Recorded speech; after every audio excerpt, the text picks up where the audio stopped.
Salut, c'est Gerdo.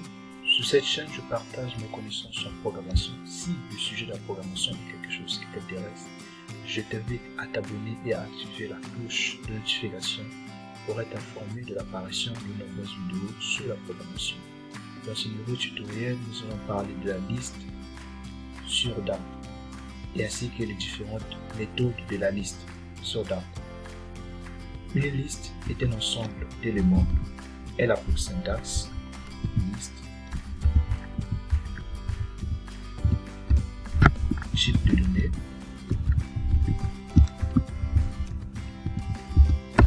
le nom de la liste et les éléments de la liste. Nous allons créer notre liste qui a pour nom ma liste. Cette liste va contenir des éléments 1, 2, 3, 4, 5, 6, marqueurs.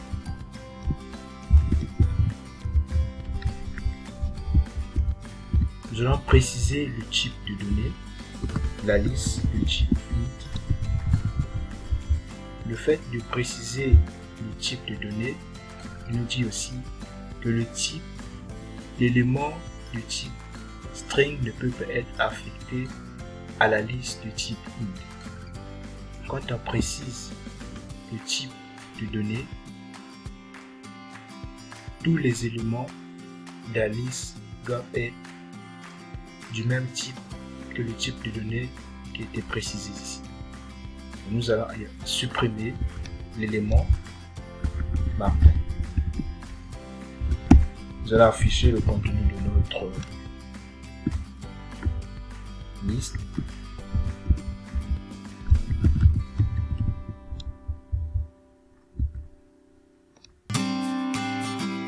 Voilà, il nous affiche le contenu de la liste. Si on veut ajouter un élément à notre liste, nous allons devoir appeler le nom de notre liste, la liste, point add. À l'intérieur de ces deux parenthèses, nous allons préciser l'élément qu'il faut ajouter. Le chiffre 7, on exécute.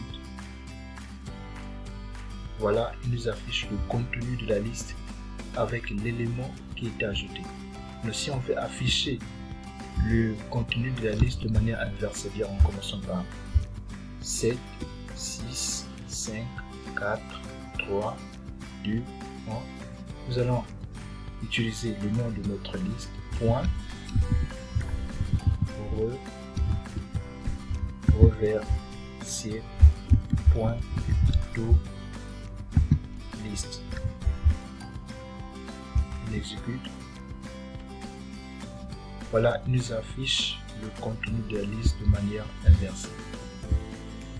Voilà, c'est tout pour ce nouveau tutoriel. Si le contenu t'a plu, n'hésite pas à cliquer sur le bouton j'aime et à laisser un commentaire sur ce que tu en penses de la liste.